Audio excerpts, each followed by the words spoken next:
Viongozi nao kutoka Pwani wameendeleza mikakati ya kuweka eneo hilo mbele kupigania nafasi ya naibu rais katika uchaguzi mkuu ujao. Katika msururu wa mikutano huko Lamu na Tana River, viongozi hao wametaka Pwani kuongeza kapu la idadi ya wapiga kura, huku wakimpigia upato waziri wa madini Ali Hassan Joho kuwania nafasi hiyo. Wakizungumza huko Lamu, viongozi hao wametetea mradi wa kiwanda cha kusafisha mafuta, wakisema unatarajiwa kuongeza ajira. Francis Mtalaki anatuarifu zaidi.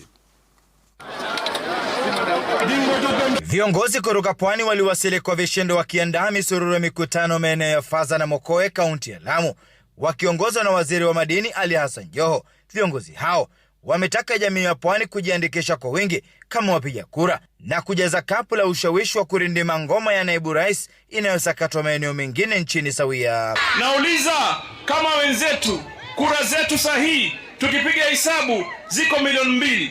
Kura za watu wa Mount Kenya milioni 5 na kura za ndugu zetu kutoka Luo Nyanza milioni 3 na sisi tukitaka kuhisabika paka tuwe serious. Tumeelewana? Idadi zetu ndio kwamba zitakazoweza kutuokoa.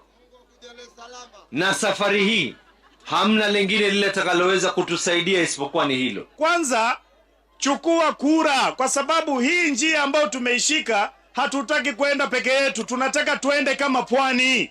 Ndio maana tumerudi hapa kuagana vizuri.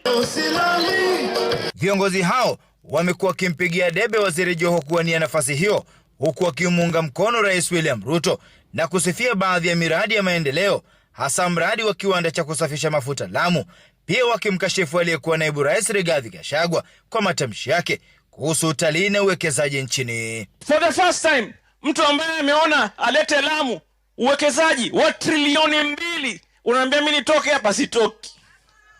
Kwa mara ya kwanza mtu ambaye ameleta landing site spread in the entire coastal region, unaambia mimi nitoke, sitoki. Kama sahihi mradi wa refinery wataka kufanyika kwetu, amesema investors wasije Kenya just because sisi tunataka kufaidika. Watu wengi wapata makazi kutokana na utalii, hasa wawekezaji wanataka kuja, yeye anawaambia wawekezaji wasije,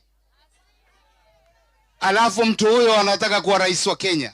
Viongozi hao pia wametaka uwekezaji zaidi kuelekezwa Pwani, wakisema eneo hili limeachwa nyuma kimaendeleo kwa muda mrefu.